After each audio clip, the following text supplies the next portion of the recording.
Las edades de la Tierra. La historia de la Tierra comienza hace 5.000 millones de años atrás y dura hasta hoy en día. En este periodo de tiempo se han sucedido muchísimos cambios, como por ejemplo glaciaciones, extinciones y erupciones. La historia de la Tierra se divide en 4 periodos: precámbrico, paleozoico, mesozoico y cenozoico. Precámbrico. La era precámbrica está formada por el Eón arcaico y el Proterozoico. El arcaico se caracterizó por presentar una corteza sólida y por aparecer una atmósfera y una hidrosfera. En este periodo aparecen las primeras células procariotas y después los estromatolitos. El Proterozoico. Aparecieron los primeros organismos eucariotas. En esta época aparecen organismos heterótrofos como la fauna de Dícara y también aparecen pruebas de la tectónica de placas y se produce la primera gran glaciación conocida. Paleozoico. Tuvo lugar hace 570 millones de años y dura aproximadamente 320 millones de años. Este se divide en 6 periodos. Cámbrico. Continúa el desarrollo de invertebrados y animales con concha grande. Ordovícico. Se multiplican los invertebrados como esponjas, equinodermos, moluscos y crustáceos. Al final del periodo se producen extinciones muy importantes. Silúrico. Debido a la extinción del periodo anterior aparecen muchos moluscos como los nautilus o artrópodos como los trilobites. Devónico. Se desarrollan los peces del periodo anterior y empieza la colonización de tierra firme. Carbonífero.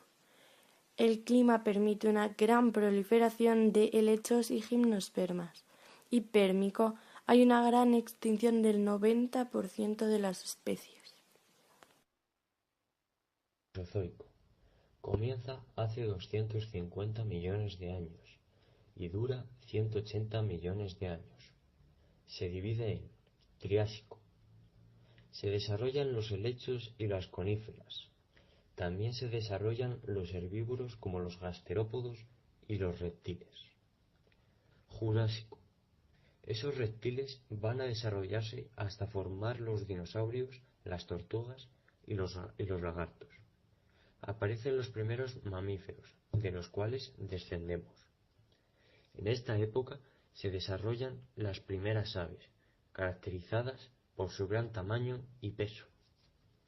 También van a aparecer moluscos de pequeño tamaño como los amnionites, un antepasado marino del caracol.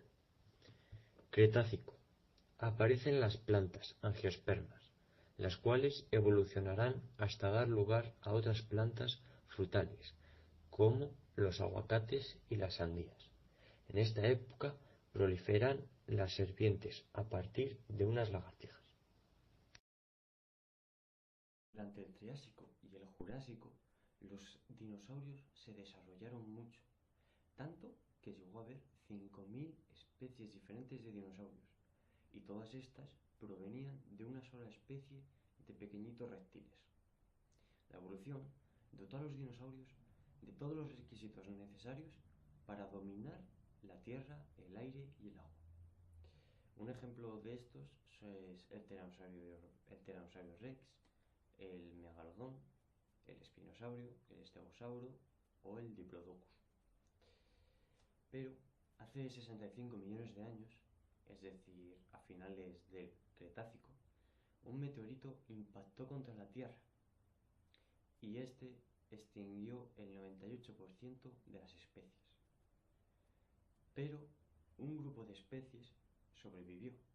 Estos eran mamíferos y sobrevivieron gracias a que eran chiquititos y vivían en madrigueras en el suelo. De estos mamíferos provenimos nosotros. El Cenozoico, también conocida como la era de los mamíferos. El Cenozoico comienza hace 65 millones de años y abarca hasta la actualidad. En él podemos distinguir el terciario y el cuaternario. El terciario.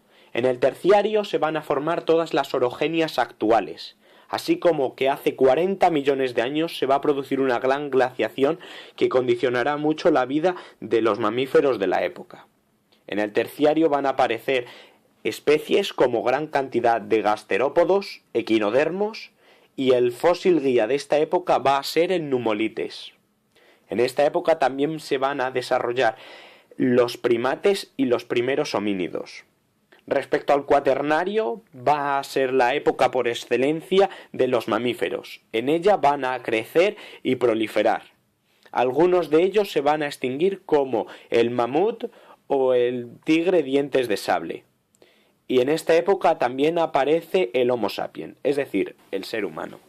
Es precisamente debido a las orogenias que se van a producir en el Terciario, las cuales una de ellas, por ejemplo, va a ser el monte Kilimanjaro, las cuales al producirse van a dejar, como va a pasar en el monte Kilimanjaro, a un lado sin poca precipitación. Estos primates que viven de este lado de la montaña, al no llover va a desaparecer la vegetación y se van a tener que bajar de los árboles, es decir, volverse bípedos para poder emigrar a otros sitios y no desaparecer.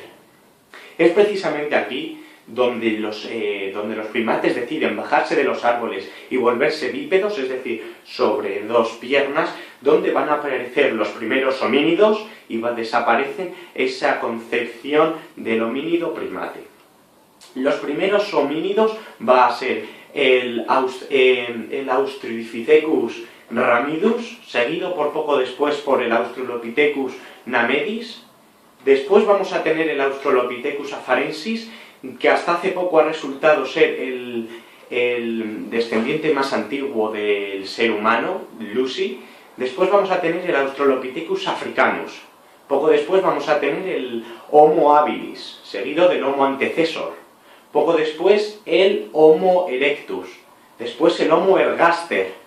Poco después el Homo neanderthalis, el Homo rudolfensis y por último el Homo sapiens.